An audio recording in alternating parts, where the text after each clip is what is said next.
Metaintro does not give financial advice. Information provided by Metaintro is intended to be used and must be used for informational purposes only.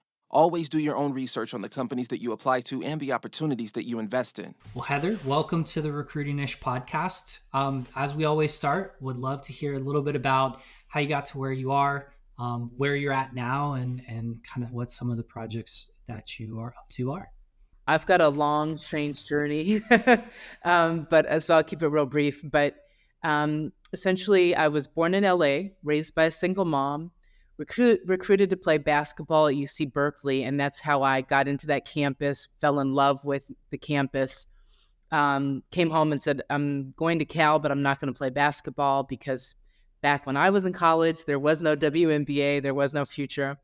So got into my academics and really fell in love with the power of computing. I started on some statistical packages and just realized what you could do with computing. And I think that was kind of one of the sparks for me.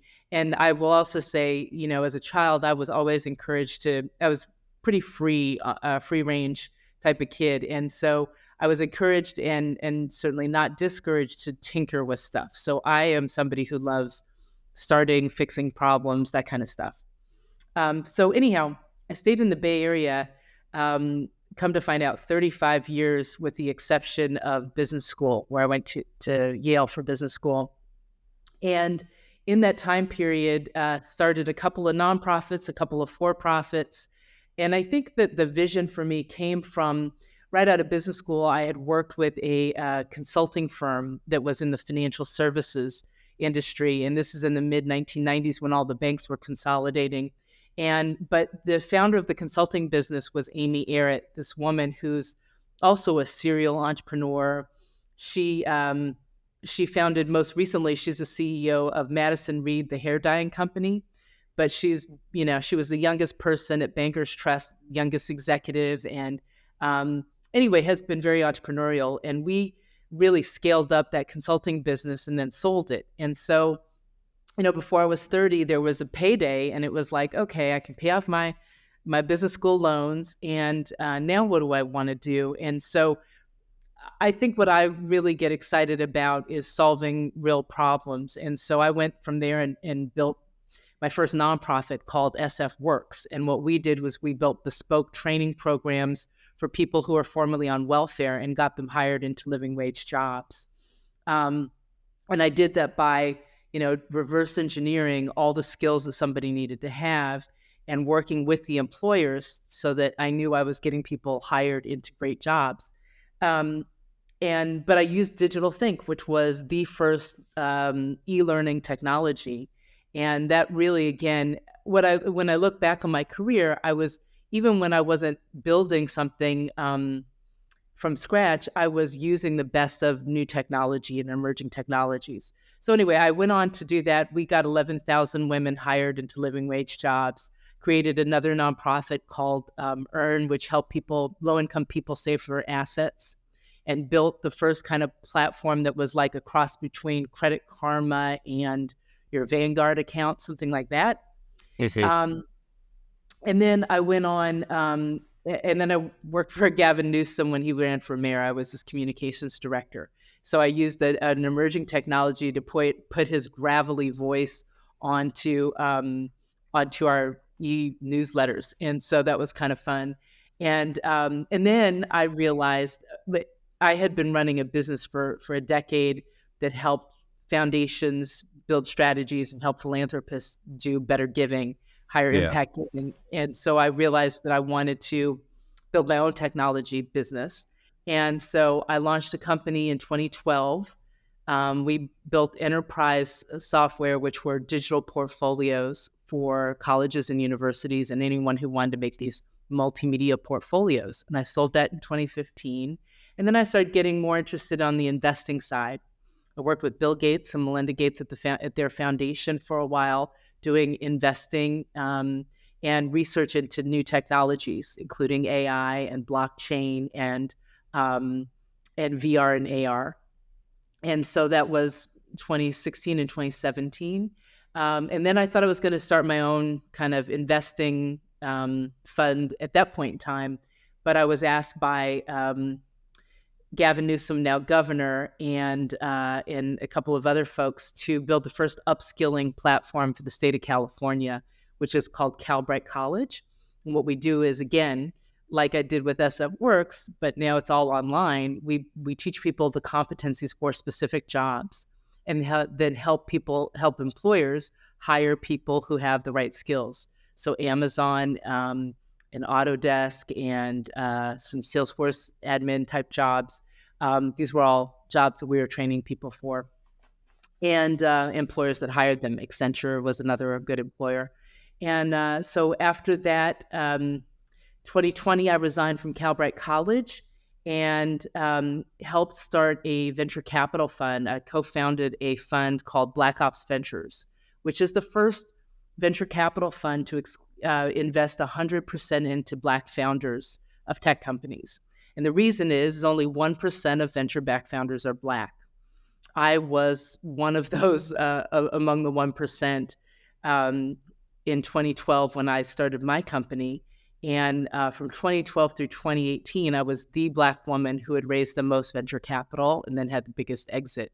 So I really want to reduce the headwinds for other Black women and non-binary people and people in general from being able to raise venture capital.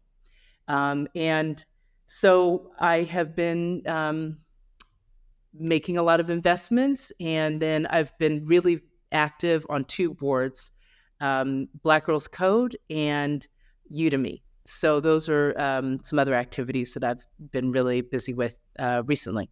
Have you written a book? Because I think that's the only thing that I heard that you have not done based on that intro. I've thought about it and toyed with it. Don't feel ready right now. Yeah. I'm actually helping my wife with a new venture that we're going to be starting up soon. So, I mean, what an inspiring career. Yeah. Really, I'm inspired to hear even the piece that I think is so important that is just not talked about in today's day and age, which is upskilling or even getting a one-to-one of the skills in our education system that you need to perform a job. And that's just, it's such a mismatch in today's day and age. And it's so frustrating in our political day and age that we don't hear any discussion around that. And it really would, help, you hear this constantly these days, innovate out with AI, innovate us out of this problem, innovate us out of this mess. But it's like, you still, these workers still need the skill sets to, provide value. So exactly. And it's really about just in time. So when I was starting my company, I lived on lynda.com. That was the jam back in the day. I'm aging myself, but I would go there, learn some Photoshop thing or whatever I was trying to figure out. And actually, Udemy is the company that is best in the world now at helping people learn what new skills they need to have to do their next gig, whether it's with the same company or in a freelance position or to find a new gig or whatever. And thank goodness Udemy exists, because we have 50 million people out there taking courses, and 80% of the courses are free to people. 20% are super affordable, and you don't have to apply to an institution. You don't have to, and same on the instructor side, anyone can teach a course. So if you're good at it, people are going to come to your course, and our top tier of instructors are making millions of dollars and said no teacher ever. And you don't have to worry about tenure at a university, which is all political and all the things. So for me, Udemy has democratized, and that's where you go to learn like industry relevant, cool skills that you need when you need them. Because by the time you go through an institution, like half the things that you need to learn for a job, like they don't even teach there because they're brand new.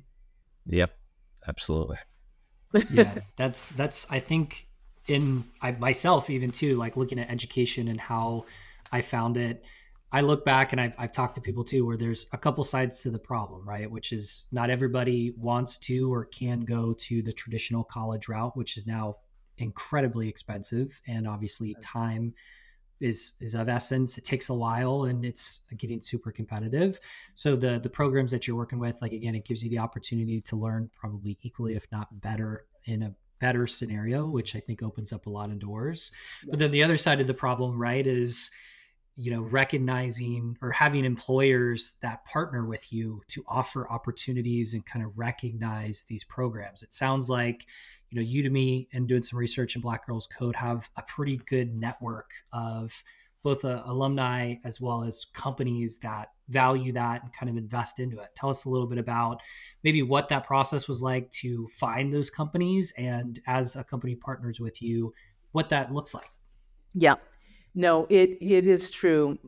There are so many wonderful employers out there who realize, and they're just groups of people, right? Who are, parents and daughters and sons and whatever. And they realize that, like, the only game, the real competition any companies are playing these days is for talent. Like, that's the only game in town, let's be honest, because your company's only as good as the people who work there. And so it is incumbent upon every business to continue to make sure that there is a workforce being trained and prepared for your opportunities. And when you find those great employees, then the thing you want to do is retain them. And so to start with Black Girls Code, actually, since we haven't really talked about them much, Black Girls Code was created over a decade ago specifically because a lot of Black people don't get access to the best education. And at one point in time in this country, it was illegal for Black people to learn to read and write. And so we have a historical, compounded kind of issue with education, and the best of it being withheld from us. And so what we realized is that we need to take responsibility for educating and exposing our own to opportunities that they might not have access to. And we know that, for example, in today's world, the majority of people get their jobs through their networks and not through, earning an interview, because you get weeded out filtered out before you can even interview for a job in most cases.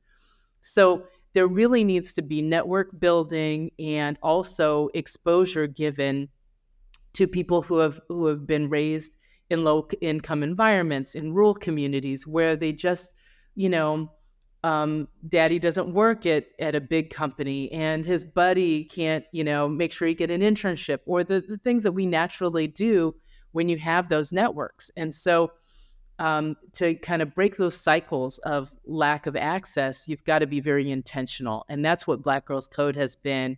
Let's expose Black girls ages 7 to 17 to what different technologies do, how you learn to code, what technology does in every aspect of industry in this country, what different jobs look like. Most people who haven't been, you don't have computers in your home and you don't have technology, and your parents didn't work in these, tech-driven companies, you literally don't know what technology can do, and you don't understand how that economy is working. So we're trying to expose our girls who haven't had the kind of exposure that they need to this information. And employers play a huge role in that, because if we have a day at Facebook or whatever, and you see the people and what they're doing for jobs, and they're doing QA, and they're doing, tracking and monitoring of social media and the content, and they're, looking at data, and they're doing all these different cool things, but you may not even know that all these jobs exist, So it is exposure as well as education. And so there are different solutions for different needs and different populations. But what Black Girls Code has been great about is not only exposing our girls, but also getting a lot of volunteers and a lot of community involvement and helping our girls get access and exposure. And now we have a whole generation of alumni who are then able to, from college and from their jobs, bring our girls through and get them exposed to more information, that sort of thing. And so that's been really exciting. And with Udemy, in the case of Udemy, we have over 8,000 employers as customers. So we not only have the marketplace where individuals can take courses, We have over 8,000 businesses who are buying, seats and licenses for their employees so that they can continue to upskill on the job. And this is a way to retain and continue to develop the talent that you've, luckily found at your companies. And so there's a continuum. It's just like a ladder, I think of, where I'm always learning things, and I'm hopefully always also sharing information with other people, because I think, I was just taught that, I've been greatly blessed, and it's important with every blessing to be able to share the blessings with people who haven't had that kind of opportunity. And so, that's what I think it's about. It's about lifelong learning, really, and sharing the information that you have to offer. What about you? Have you gotten to hacking some code at any time in the last couple years? Or, I mean, do you have any time to do that? I haven't done any serious stuff myself. What I've done is been a reviewer of and kind of a strategist of different stuff. And I'm working on something right now, but it's we could talk back in September, and I can talk more about it. But Okay. I'm working on right now. All good. We'll have to have you back. We'll have to have you. Yeah, have to. Yeah. I used to do Teal's program a long time ago, and then my wife actually founded the Coder Dojo chapter in New York City. Cool. So I know like the system, a lot in terms of how these go. Could you talk a little bit about the program Black Girls Code, and maybe even just how it works and why it's so important to those girls?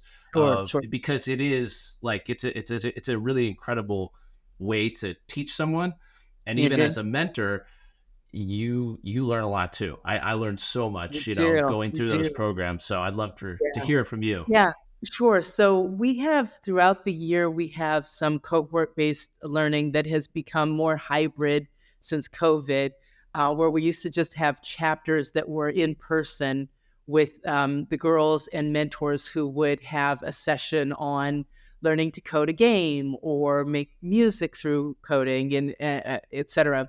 And so we've been, it's been a little bit of ironically, it's been a little bit of a transition for us getting more of that to be online. And actually, one of the most exciting things that we've done recently is we have a program called Code Along, which was developed in collaboration with a company called Goldie Blocks out of Southern California. And we have a YouTube channel where girls can go and asynchronistically take these courses where women of color are teaching them coding. And it's a really special way to just kind of get in the living rooms and get in the homes of girls, ongoing throughout the year. But what we've always done from day one is we've had chapters where people would come and they'd have different topics in the community. And again, you'd get to hear from people who have jobs in different, areas doing UX or whatever, and they talk about what their jobs are. They'd have even interview sessions for interviewing for internships. And then kind of our big thing has been the summer programs. So we have in multiple locations throughout the city, throughout the country, as well in South Africa, actually. We have programs for the summer that last a couple months where the girls are going through intensive learning to code and then culmination with the hackathon. So it's like real time, and you're getting to know that you learned some skills that you didn't walk in the door with.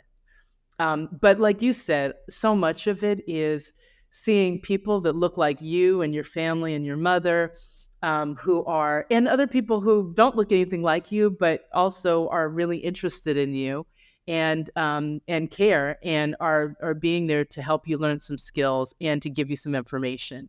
And so, and a lot of the things we do during the year outside of the summer programs are also where we have sessions at different companies so that people, I mean, it's it can be so expansive. It's such an expansive opportunity just to walk through a company and see the workforce and see the cool jobs and see how people live. And it just really expands the mind. And they're like, wow, you mean I could get a degree in computer science? I could have this kind of job? Yep, absolutely, you could. And so that's really exciting. My daughter Maya is an engineer at Boeing, and she lives in Washington. And, she can't wait to have a group of girls go through the Boeing thing. And aeronautical engineering is pretty fun because you're looking at planes and they fly on planes and it's like real relatable. So it's fun. So yeah, it's really a lot of it's about exposure, and it is really, I think, very gratifying for the people who volunteer as much as it is for the girls, because knowing that your knowledge and your experience could help, really open a whole set of new opportunities and a new trajectory for somebody it's a pretty awesome feeling to feel like you had that influence with somebody. Yeah. Yeah. Yeah. Do you think there's any way that we can move more of, I know the Canadians do it with, especially in college, with their 1 semester on, 1 semester off. And when I Yeah. worked in, tech in New York City, the best, some of the best engineers came from Canada for those internship programs. Yeah. And even you think about hundreds of years ago, like there were some kids that just went in to, if they were a blacksmith, you just as 12, you were, the apprentice that we're learning. Do you think there's any way for us to, because that, like you said, that exposure, even honestly, just seeing a technology floor and seeing Yeah. what's going on and seeing, oh, there's a manager, oh, it's so helpful, and it really fills in a lot of the blanks of learning. Do you think It there's does. any possibility for us to make that more accessible and available?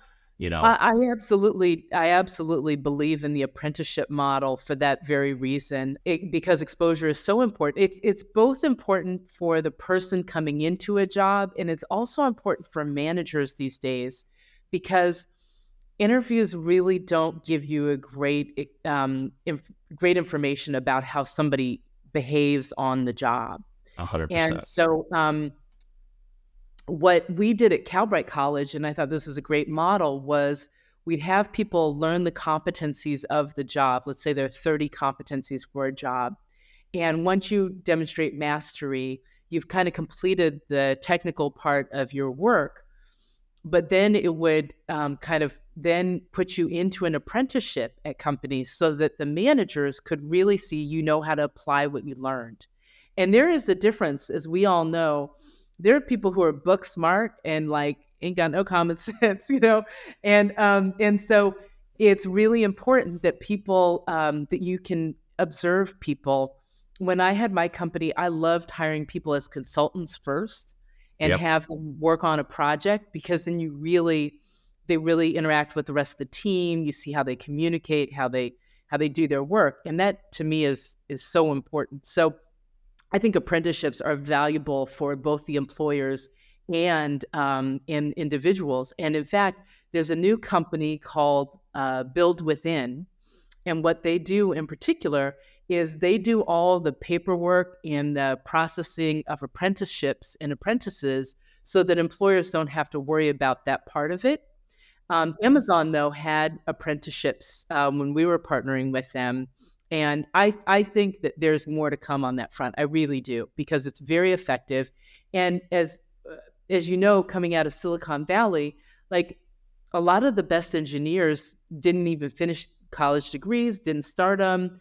And that's why Pathbrite College was so important for me, because we had people who had the inclination, the interest in doing technical jobs, and we could get them into entry-level tech jobs, and a degree really didn't have anything to do with it. And so if you can focus on it's like for people who need to be caught up on a lot of different things, what you have to do is assess what they already know. And maybe if you want to assess for their patience around how willing are they to keep trying to solve a problem even though they don't know the answer immediately. Those are some of the attributes that really help with coding. But you can, as long as you can understand what gaps people have, it's really easy then to focus on, like if it's Swiss cheese, filling the holes of the Swiss cheese. And it's not rocket science, but we could do a lot better with helping educate and upskill people so that they have better opportunities. Yeah, that's a great point. I think like on being on the technical recruiting side, a lot of the frustration that I've heard from individuals in technical roles or trying to get into technical roles is like, I'm introverted, right? Like I learned how to code. I like to work heads down, and a lot of the role is that. But some of these jobs, you got to upskill on kind of those soft skills around communication and You things like do. that. And You it sounds do. like for the programs that you're working with, it's all inclusive, right? Like it's It not is. only hard skills coding, but also like some of that other stuff. Do you see similar, issues or problems around that kind of traditional model? Sounds like you do, but what's feedback from the candidates been that have kind of gone through this process to then get a role and ultimately, show that success? Yeah, I think that a lot of them did underestimate how important the communication part was. And it's like, no, that's everything. Your morning scrums are everything. Like, it's not.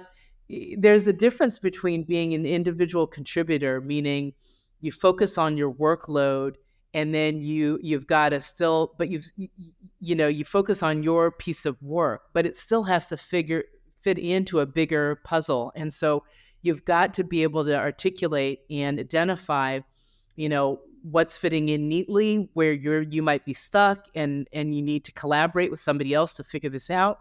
And so I think what people have said to me once they've gone through different programs and they're actually in jobs, they go, "Oh, I really underestimated. I was nervous about the technical piece, but I didn't understand how important the communication part was, and I'm so glad I'm prepared for it."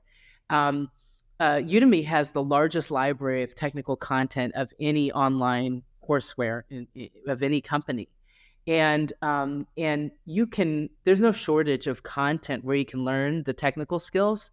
But learning, I worry that a lot of our generation, especially after COVID and because of COVID, people haven't learned how to communicate effectively. And even communicating via email, Slack, whatever, there are do's and don'ts. There's the important stuff about it. And so that's a really important part of all this work, and shouldn't be, underestimated, shouldn't be devalued. Absolutely.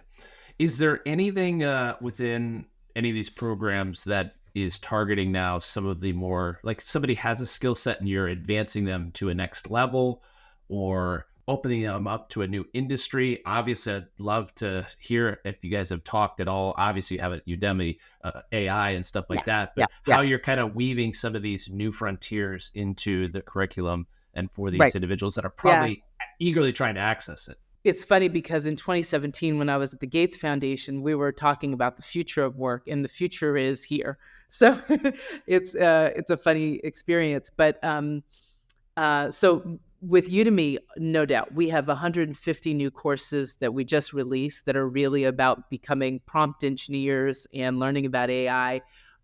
For the past, I think, 5 years, one of our top selling sets of courses were the AI courses.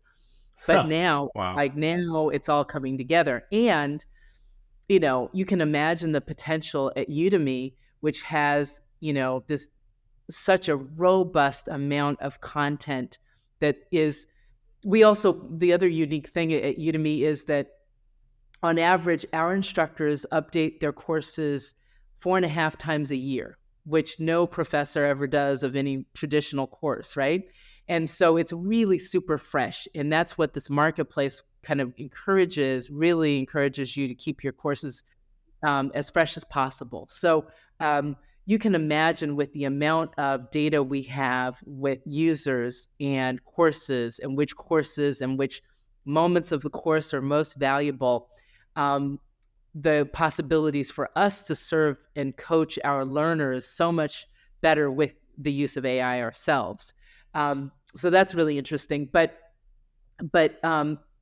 definitely a lot of people, the majority of people who are like my children's generation, like in their late 20s rather, are really realizing that they're not going to be able to ride out this AI thing. Like, they're going to have to figure out how it gets baked into the cakes.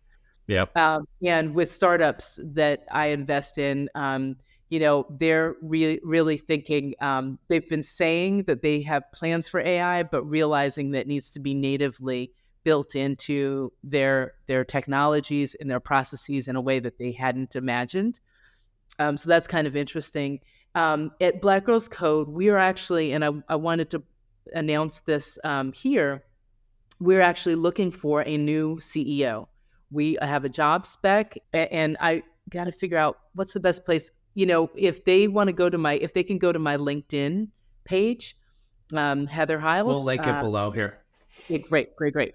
Then I will post the job description, and people are welcome to apply for this position. But the next decade, what is Black Girls Code going to be doing with the change in the world? We want to entertain new ideas, because what we've been doing is interesting, but it's not to say it's the best and highest impact for our girls in the future.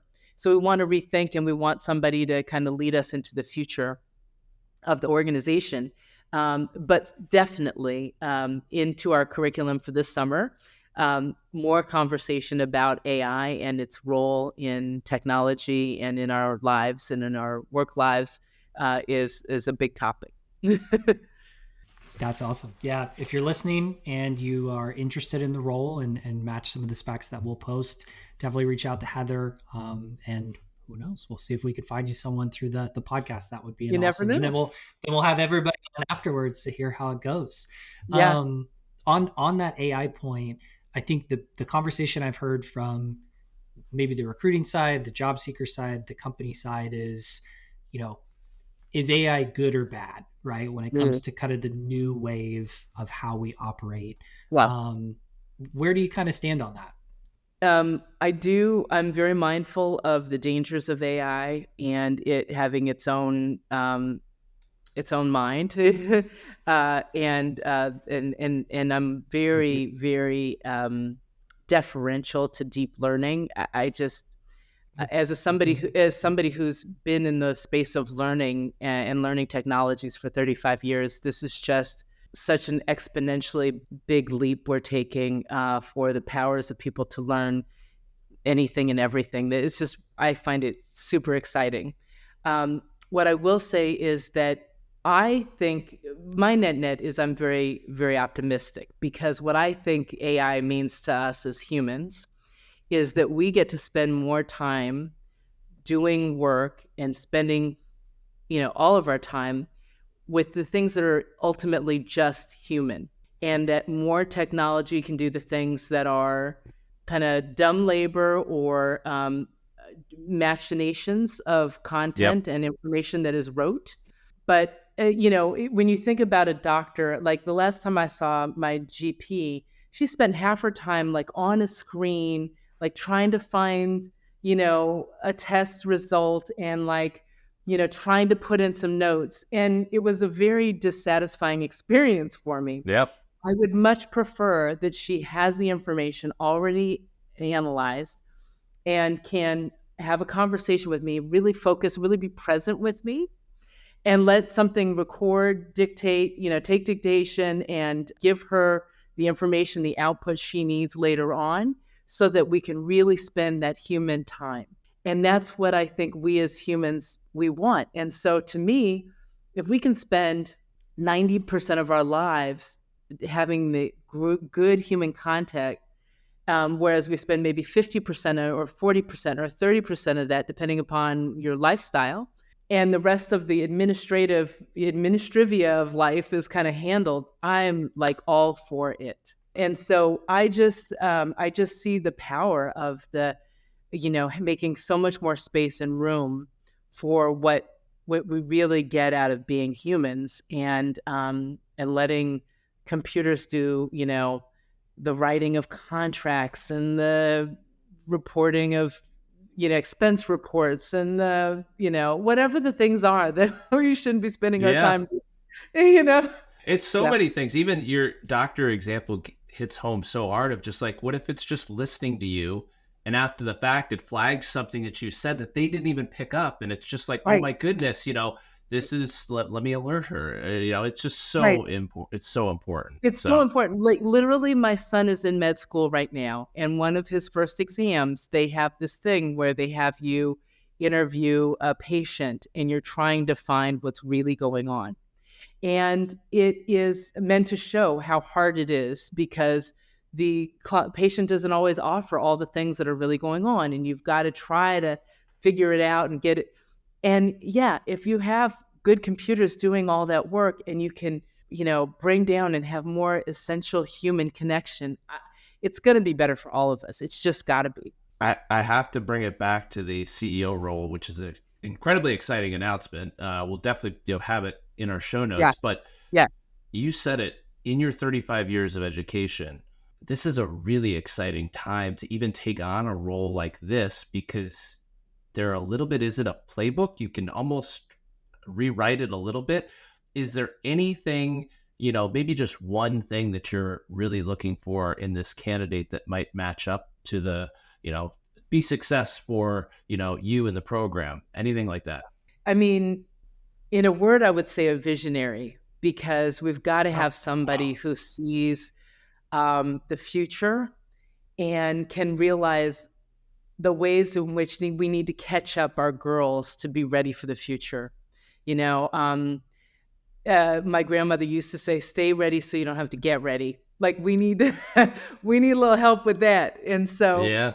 I want somebody who has a vision and who knows how to pull a team together. So this goes beyond the one word, the one thing, but we need somebody who is a visionary, but knows how to care for and build a team of people who can realize the vision on behalf of our girls.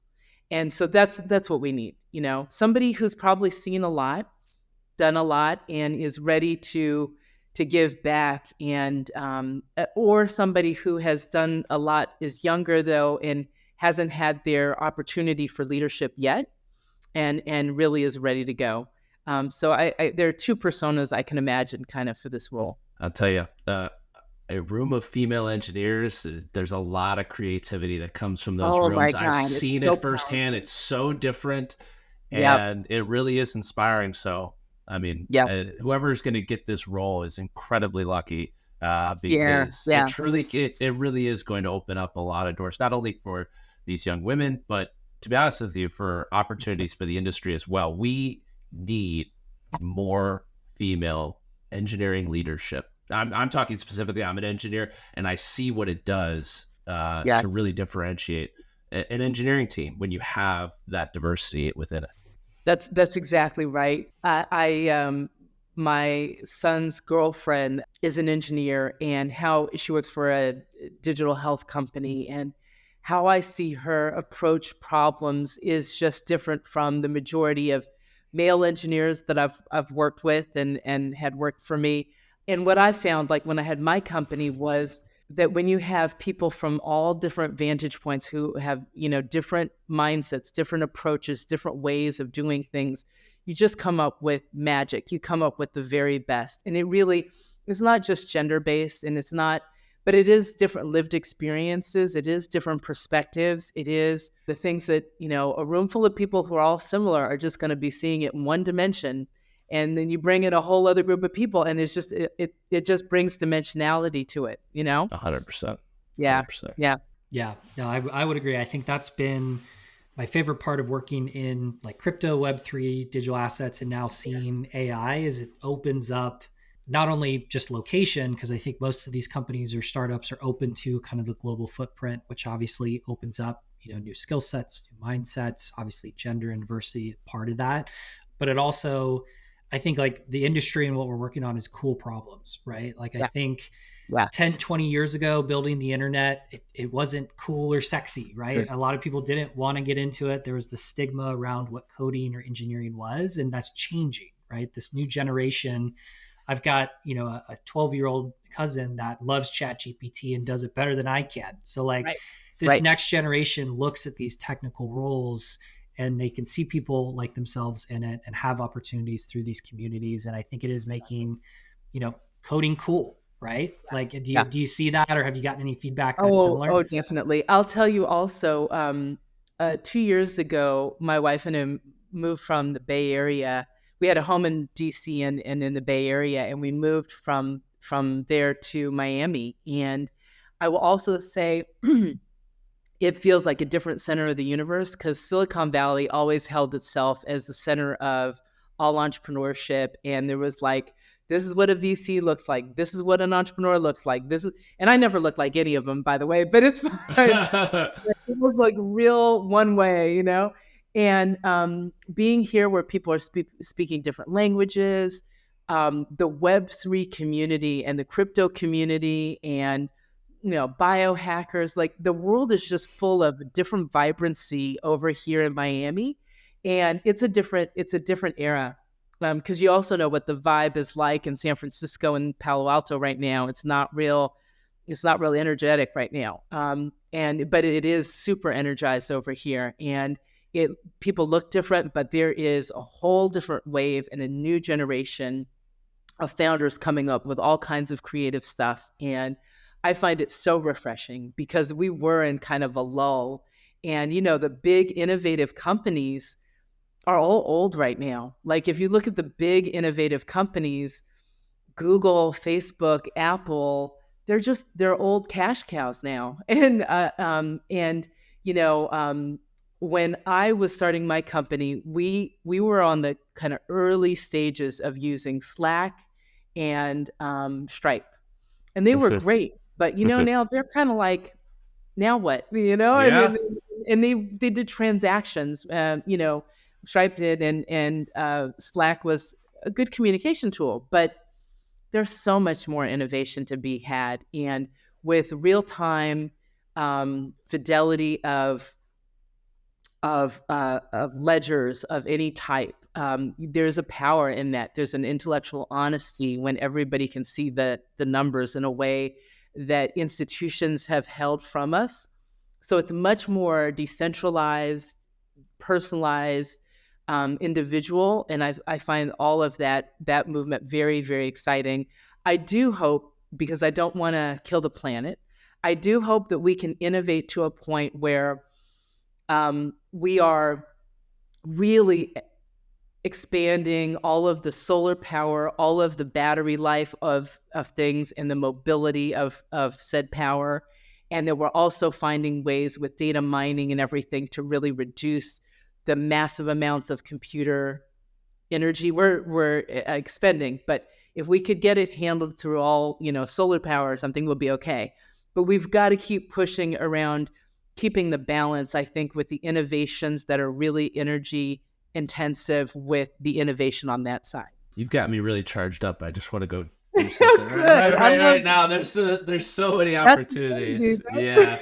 Yeah, there is. There's just a VC said it recently on a podcast. He said, I don't know if I should be writing a $600,000 check or a $60 million check. Like nobody has an idea of, is it, just funding all these really small companies that are, doing one thing? Is it a big one? So it's an exciting time. It really is. It really is. It really is. No, I just got through finishing the install of our solar panels here at the house, and I have my electric car, and I was kind of on my own little grid in Oakland. Now it's happened here in Miami, and there's innovation happening all the time. Yeah. And so we're gonna figure out the balance. We are gonna get this right, but yeah, that question of what are the right checks, and I think I am excited about the next 18 months with all the shakeout with these so-called unicorns that were way overvalued and hoarding too much capital. To have that more distributed and for new innovations to get access to new money as people go, oh, that big old castle that I was working at is crumbled, and so I'm going to start a new thing. I think that wave is going to be really fun. It's going to be exciting. Fun for all of us to be part of. That's exciting. Yeah. Well, I think to wrap the episode, we always give the last word to you, and maybe to your last point about, the founders or the people looking to build. What's maybe one word of advice? Because it definitely is a crazy time in the job market. What's something you would tell either a founder looking to build or a candidate looking for one of these exciting roles? I would say persistence is the word that comes to mind.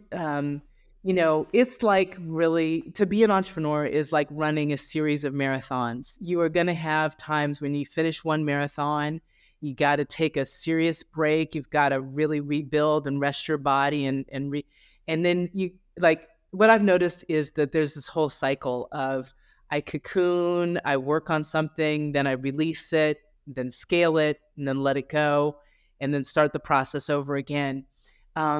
What it takes is just stick to itness. It takes, not being daunted by one rock in the river. You're just going to be like the water, and you're going to find a way to go around it or over it or whatever.